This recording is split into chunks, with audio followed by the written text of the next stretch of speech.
On YouTube. All right, so GoPro's down.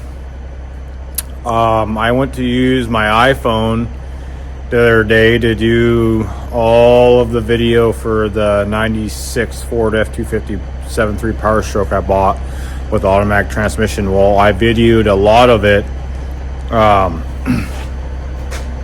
with my iPhone. Well, I didn't have the phone sideways. I had it straight up. So I'm like, well, I'm not going to post any of these videos because, you know, it's going to be a small screen. So I just scratched it all. I'm starting over. You guys missed all the other action that went on in the other videos. But so anyways, I got this 7.3 Powerstroke that I did a 5-speed swap on. The automatic transmission was shit. I had a 5-speed swap sitting in my shop with the clutch, flywheel. I did have to buy pedals, the pedal assembly, so it's got brand new brake and a clutch pedal. Okay, so I had to pull the steering column out, pull out the automatic shifter. The only thing I left in there is your selectors there, park, reverse, neutral, drive, 2 and 1. But it's there. We got a little dirty. Been driving it around. We got the piece that goes around here too.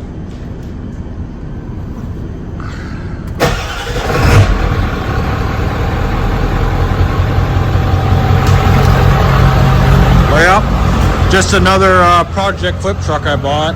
The bed's pretty hammered on it. Let me see. I gotta find a flatbed for it. But the cab and the rest of it's pretty straight. Everything, like I said, normal clear coat coming off the hood. So I'm going to be doing the 99 and up Super Duty axle swap. I got those axles sitting out there by the first gen out there. They're all painted and ready to go in here. It's pretty clean truck. When I did the 5-speed swap, I put a new rear main seal in it. So everything's factory on it.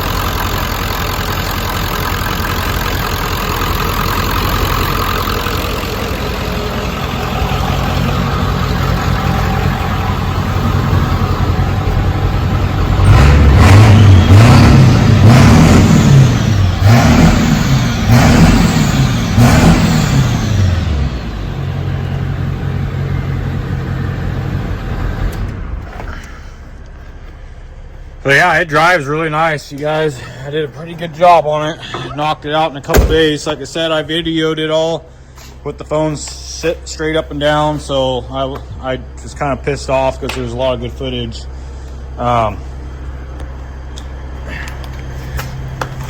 Only thing, yeah. So I just don't have the front drive line in right now. All the drive lines are different. Thank God. Somebody I know, a good buddy, he had a rear drive line for it because the automatic drive line, what was it? It was either too short or too long.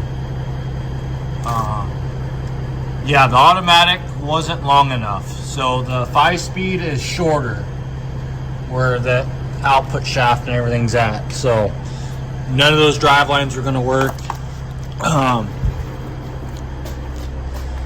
Yeah, no, it's like I said, you guys, winter time's here, and so I just try to stay busy. Trucking kind of slowed down a little bit. I told the story. No, I didn't tell the story on what happened to the last month in coming into winter. Crazy shit. So I use Mobile Delvac 15 weight 40 diesel oil. Every 10,000 miles I change the oil in this thing. In my in the work truck here, the Kenworth T800. Well, I checked the oil one day and there's aluminum flake on the dipstick, and shavings got in there from brand new oil that's in these 5-gallon buckets right here. I have 5 buckets. They all have aluminum flake in there from something, a defect from the factory. So right now I'm in the process of doing a claim. They had to put new bearings in the bottom of the engine and oil pump. So this thing was down for a couple weeks. Yeah, you know, that's crazy. I'm glad I caught it. You know, it didn't, like I said, it didn't really hurt anything in the engine except for the main bearings and stuff they changed out, and the oil pump, you know, just to be on the safe side. You know, it wasn't burning oil or anything. Well, you know, now that I think about it, I did notice it was sucking down a little bit more oil than, you know, normal. You know, these all burn oil after, you know, when they get closer to the oil change, they'll burn about, you know, a quarter to half a gallon, you know. And so it was getting, I think I was putting about a gallon in it. The last, before this all happened, I checked it one day and I was like, I don't remember this thing using that much, you know, oil. So I guess I was wrong on that. It was burning a little bit of oil.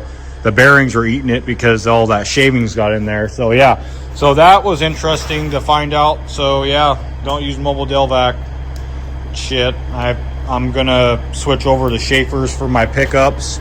I changed all the oil out of all my Dodge diesel pickups. I had like 3 pickups. I think I changed the oil and put Schaefer's in. That was expensive.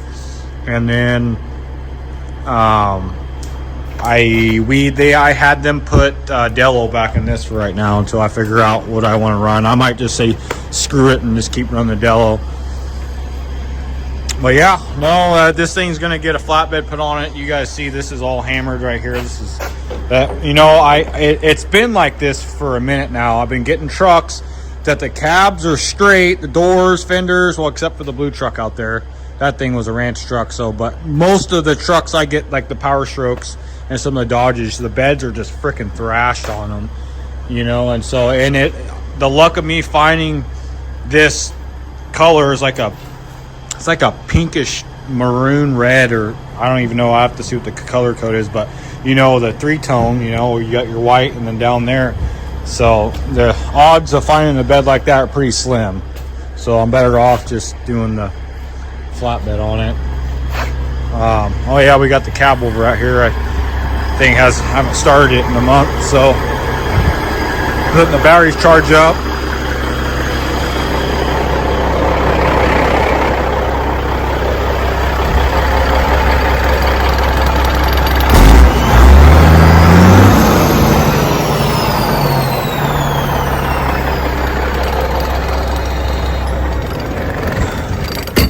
Least I can do for the poor thing.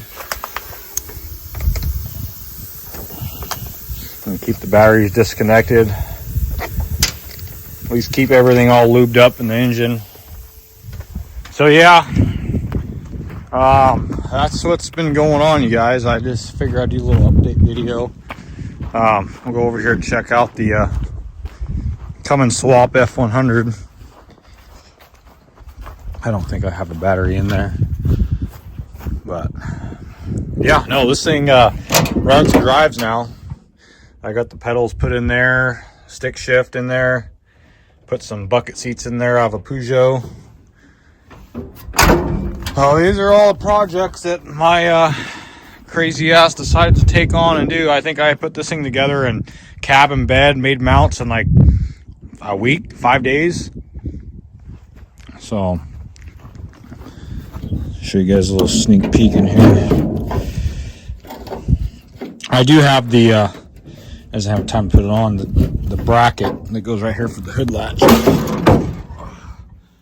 And you adjust that hood, it gets stuck back there on that cowl, the firewall. Yeah, nope, I was trying to figure out the alternator wiring. I was trying to inter splice these wires for the first gen Cummins alternator. I don't think that's gonna. Yeah, see, I put the Dodge, what do you call that freaking thing? Voltage regulator on there and hooked it up, and then I was trying to go it because I got the key to work with the Ford solenoid, so all the ignition stuff works. This is a first gen brake master. That's a 6 Ford 350 booster. I went with a little bit bigger booster since I was going to run 8 lug axles underneath here. And then I'm not going to use these axles. They're first gen Cummins axles. They're the older ones.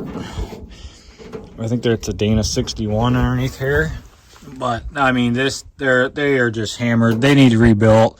I just want to put the like the 05, 06 Ford Super Duty axles in it with the coil springs. So I'll get the buckets, and we'll have the coil spring buckets in there. I'm gonna have to move the steering box out of the way, because the bucket's gonna go right there. Unless I can find, but even then, I want it to ride really nice. I don't want it to ride on leaf springs. Getting the black Cummins over there. It's getting ready for paperwork. It's coming in for it. That's the one that has 89,000 miles on it. Shut up, cat. So yeah, that's just a little update of what's been going on around here. Been enjoying the time off. Been real nice. All right, guys. Well, make sure you like and subscribe, and yeah, we'll as soon as I get the front hanger for this thing from PMF, I'll do a video on swapping in these Super Duty axles and getting some wheels and tires put on here. So, right on, guys. We'll catch you later.